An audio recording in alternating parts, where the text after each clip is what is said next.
Por la señal de la Santa Cruz de nuestros enemigos, líbranos, Señor Dios nuestro, en el nombre del Padre, del Hijo y del Espíritu Santo. Amén. Señor mío y Dios mío, creo firmemente que estás aquí, que me ves, que me oyes. Te adoro con profunda reverencia. Te pido perdón de mis pecados y gracia para hacer con fruto este rato de oración. Madre mía Inmaculada, San José, mi Padre y Señor, Ángel de mi guarda, interceded por mí. Relata San Lucas al comienzo de su Evangelio que en aquellos días se levantó María y se fue con prontitud a la región montañosa, a una ciudad de Judá. Entró en casa de Zacarías y saludó a Isabel. Y sucedió que en cuanto oyó Isabel el saludo de María, saltó de gozo el niño en su seno, e Isabel quedó llena del Espíritu Santo. Este Evangelio nos recuerda cómo la Virgen y su prima Isabel, San Juan Bautista y Jesús se conocen, vamos a decirlo así, o tienen ese trato tan íntimo, unidos por el Espíritu Santo. Cuando contemplamos las apariciones de la Virgen, concretamente, pues hoy la Virgen de Guadalupe, nos damos cuenta de que Dios siempre está presente en nosotros, y así como a Isabel le envió a su prima, la Virgen Santísima María, para que la ayudase, también nos envía a nosotros a la Virgen para que nos ayude.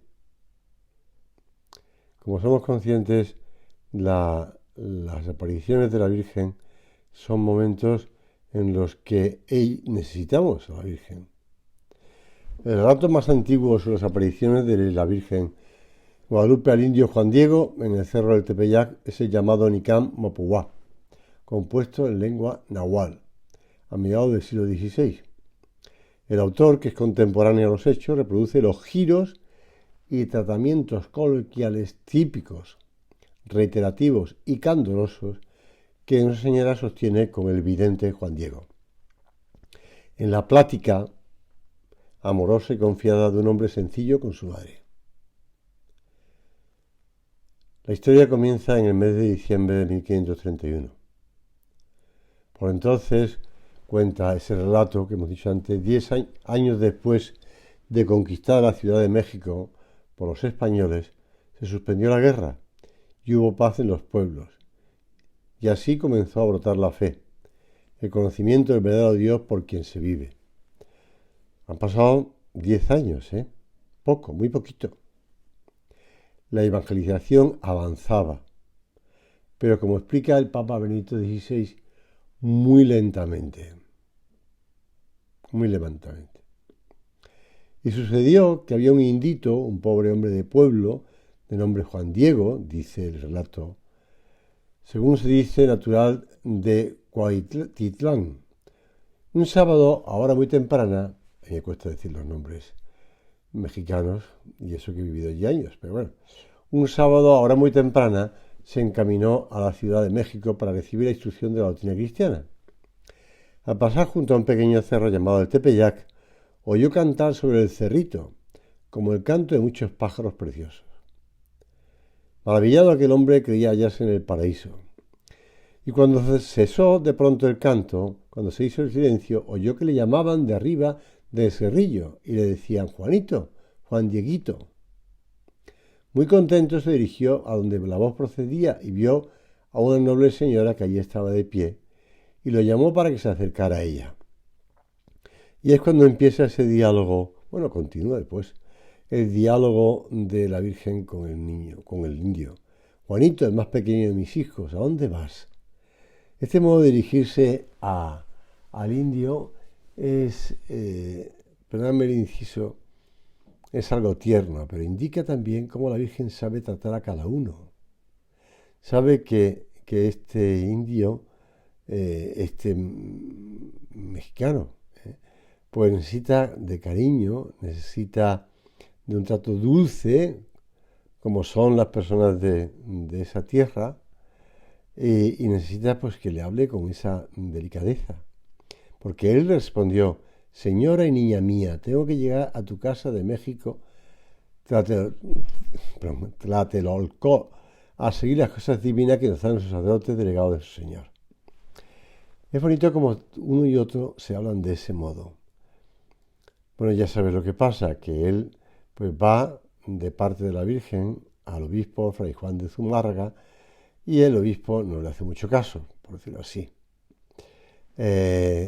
Bueno, cuando el indio se da cuenta de que no le hace mucho caso, pues vuelve, pero ya rehuye un poquito, sobre todo cuando se pone su tío enfermo y va a buscar a un padrecito para que le dé los últimos sacramentos, pues se escabulle intentando no encontrarse con la Virgen. Y es cuando la Virgen se le aparece en otro lugar, y además rodeada de rosas de Castilla. Y es cuando le dice que recoja aquellas flores y se las lleve al obispo, y que no se preocupe por su tío, porque ya está curado. Oye y ten bien entendido, hijo mío, el más pequeño, que es nada lo que te asusta y aflige. No se turbe tu corazón, no temas esa enfermedad, ni otra alguna enfermedad o angustia. No estoy yo aquí que soy tu madre. Estas palabras de la Virgen que nos recogen, que nos ayuden a nosotros también a tenerla muy presente. A mí me encanta. Siempre que puedo busco alguna imagen de la Virgen de Guadalupe con esa frase debajo, a sus pies. No estoy yo aquí que soy tu madre. Que no olvidemos nunca eso. No estoy aquí que soy tu madre. Bueno, ya sabes lo que pasó, como cuando el indio Juan Diego recoge aquellas flores y las lleva a Fray Juan de Zumárraga, como al entregársela, al desprenderla de su manto, pues caen al suelo y aparece impreso pues la imagen de la Virgen de Guadalupe. Pero no estoy yo aquí que soy tu madre. Es algo que a mí me remueve muchísimo, Cuando en la tilma del indio Juan Diego aparece la Virgen, por supuesto, pero ya antes la expresión, no estoy yo aquí que soy tu madre. San José María nos lo decía: amigo mío, si tienes deseo de ser grande, hazte pequeño. Lo recoge en el prólogo de ese libro suyo, ese librito pequeño, Santo Rosario. Hazte pequeño. Ser pequeño exige creer como creen los niños, amar como aman los niños, abandonarse como se abandonan los niños, rezar como rezan los niños. Ese mismo amor y seguridad que en la vida de San José María se manifestaron por la Virgen, y en especial por la Virgen de Guadalupe, en esa peregrinación penitente en el mes de mayo de 1970 a la Virgen de Guadalupe. Somos conscientes de la necesidad que también nosotros tenemos de acudir a la Virgen. Y acudir a la Virgen con esa confianza, con ese corazón filial. Decía él en México: he tenido que ir a México para repetirte con la boca y con el alma llena de confianza. Se lo decía a la propia Virgen allí en la Basílica Antigua de Guadalupe, que estamos muy seguros de ti y de todo lo que nos has dado, que estoy muy seguro de mis hijas y de mis hijos, y del camino firme que tu Hijo nos ha marcado. No admitimos más ambición que la de servir a tu Hijo, y por él y con tu ayuda a todas las almas. Hago un pequeño parón. Bueno, y ese sigue siendo el espíritu del Opus Dei, porque ese es el carisma que hemos recibido de nuestro fundador. No admitimos más ambición que la de servir a tu Hijo y por él, con tu ayuda, a todas las almas. Y continuaba San José María: ahora sí que te digo con el corazón encendido, móstrate ese matrium. Y no me contestes tú, móstrate ese filium, pues aunque tengo conciencia de mi poquedad, yo no sé qué más puedo hacer. Había ido a México, por supuesto, que está con sus hijos e hijas mexicanos, pero había ido sobre todo a hacer esa novena a la Virgen de Guadalupe, a pedir especialmente por la Iglesia y por el camino jurídico de la obra también, por la Iglesia.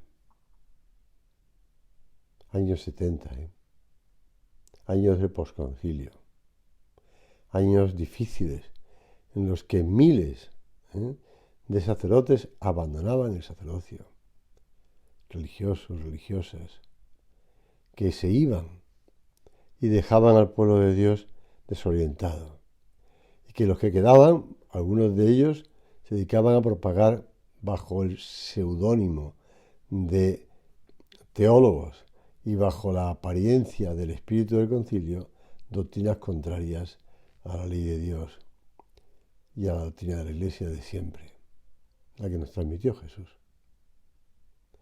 San José María, con el corazón encogido, iba a ponerse a los pies de la Virgen. Y por eso le decía, si puedo algo más, dilo, dilo, y lo cumpliré con tu ayuda, porque solo no soy capaz. Lo decimos también nosotros a la Virgen ahora. Madre mía, muestra que eres madre. Y si tú crees que yo también puedo hacer algo más, dilo. Dilo ahora. Y añadía, si un hijo pequeño le pidiera esto a su madre, es seguro que no habría madre que no se conmoviera. Te lo pide un hijo pequeño. Un hijo que a gente ajena a la obra puede maltratar y pisar. Y algunos se dan cuenta de que lo hacen.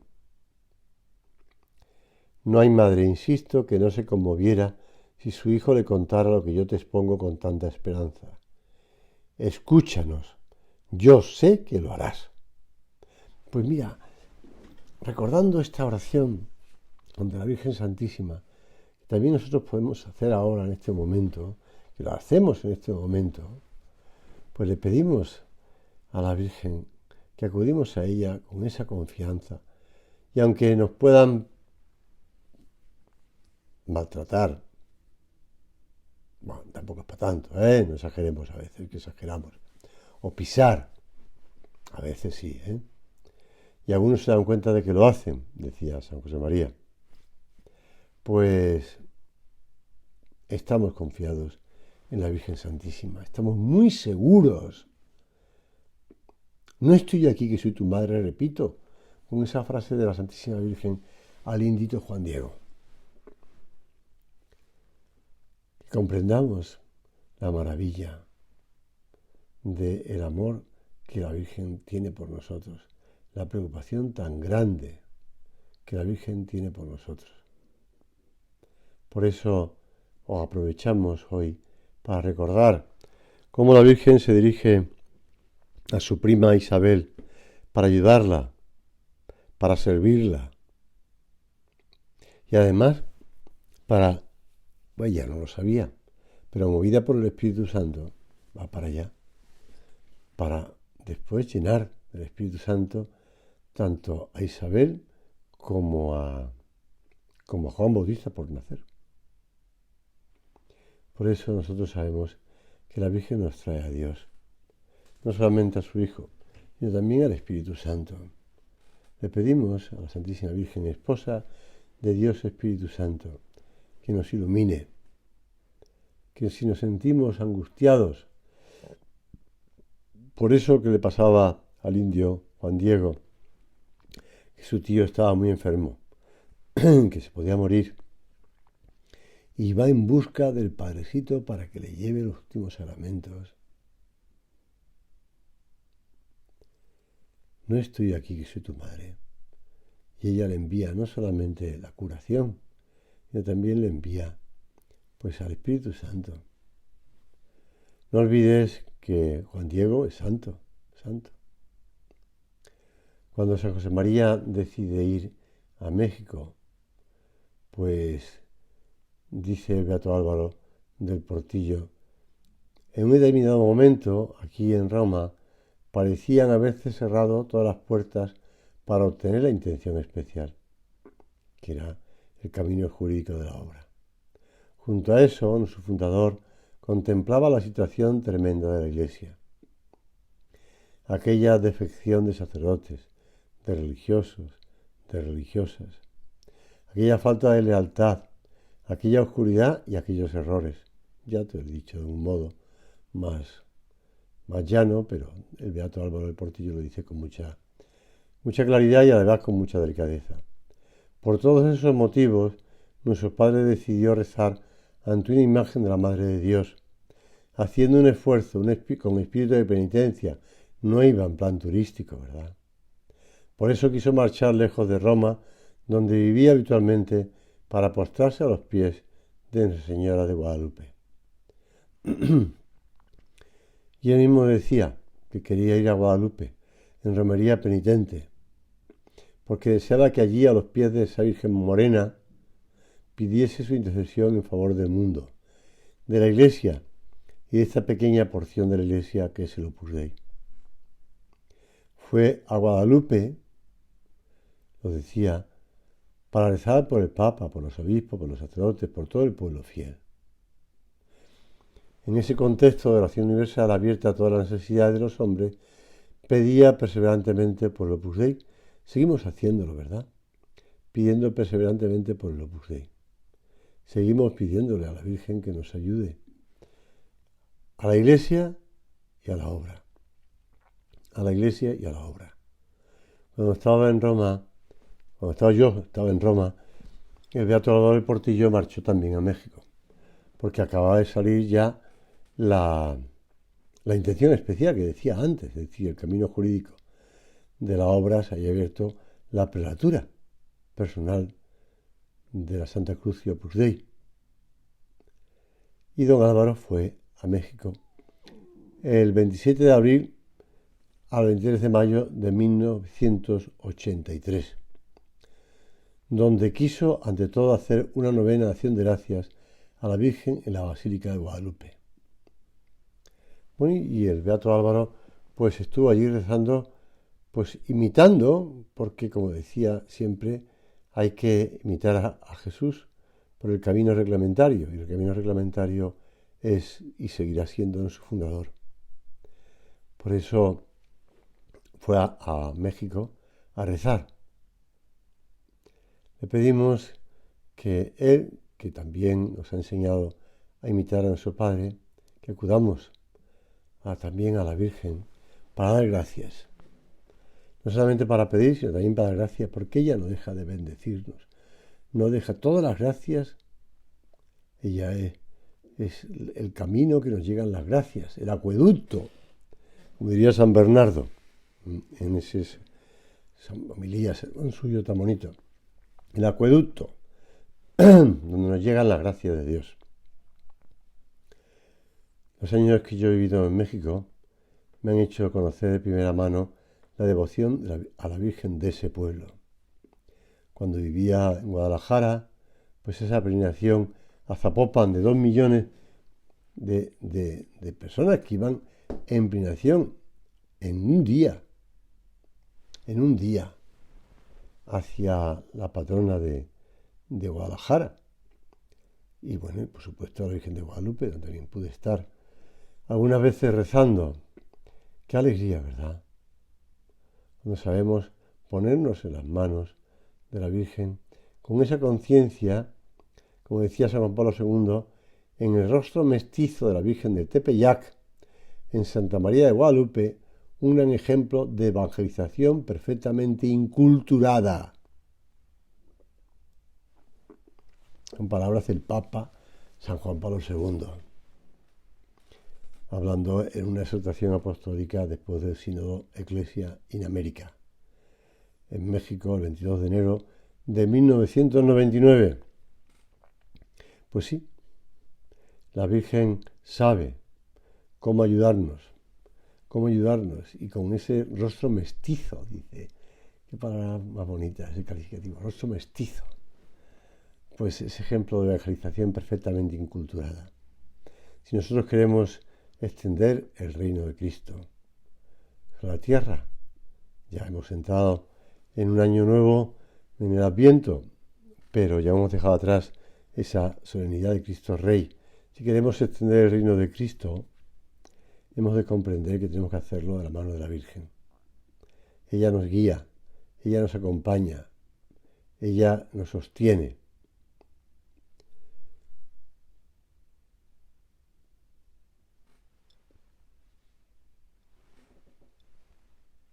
Sabemos que cuando la Virgen nos acompaña, vamos por un camino muy seguro.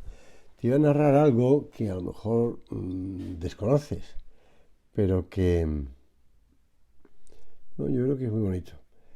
El 7 de octubre de 1571, Santa María de Guadalupe intervino de modo decisivo en la historia de Europa y del mundo.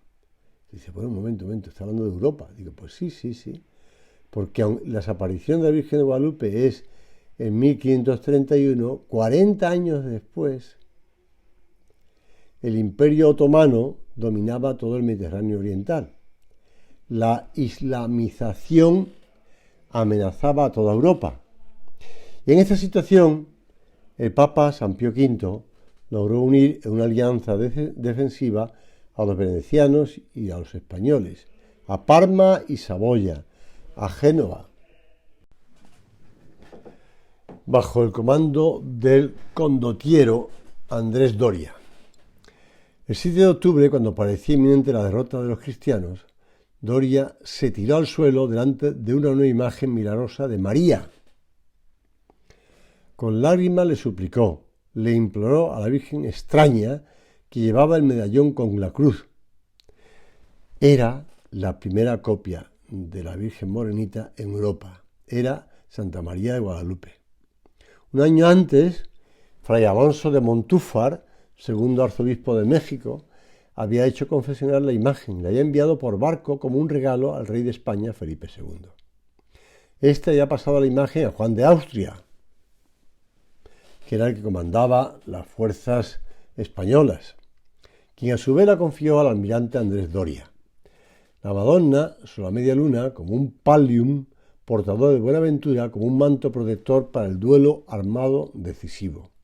En contra de toda esperanza, los cristianos, como sabemos, ganaron la batalla de forma abrumadora. Y esta victoria fue atribuida a la Virgen de Guadalupe por parte de la flota genovesa. Sabemos que después ya fue el día 7 de octubre la Virgen del Rosario, porque el Papa había pedido especialmente que se rezara el Santo Rosario. Pero la Virgen de Guadalupe estaba ahí. Después de la batalla de Lepanto, la imagen estuvo en posesión de la familia Doria, en la poderosa fortaleza de Malespina, cerca de Génova, hasta que en 1811 el cardenal Giuseppe Doria la legó por testamento a la pequeña parroquia de San Esteban de Abeto, en la alta meseta, donde el templo se convirtió pronto en un lugar de peregrinaciones.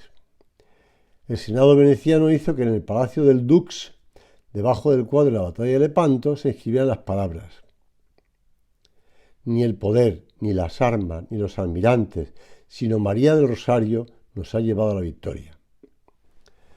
Y es cuando el Papa San Pío V hizo que se añadiera a la de María una segunda parte: Santa María, Madre de Dios, ruega por nosotros pecadores, ahora y en la hora de nuestra muerte. Como sabes, hasta entonces solo estaba formada por el saludo del arcángel Gabriel a María y por el saludo de su prima Isabel, que hemos citado al comienzo de la meditación.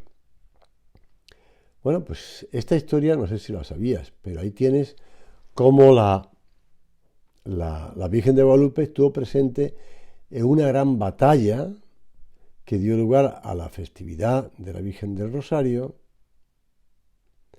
en el Mediterráneo, concretamente en el Golfo de Lepanto.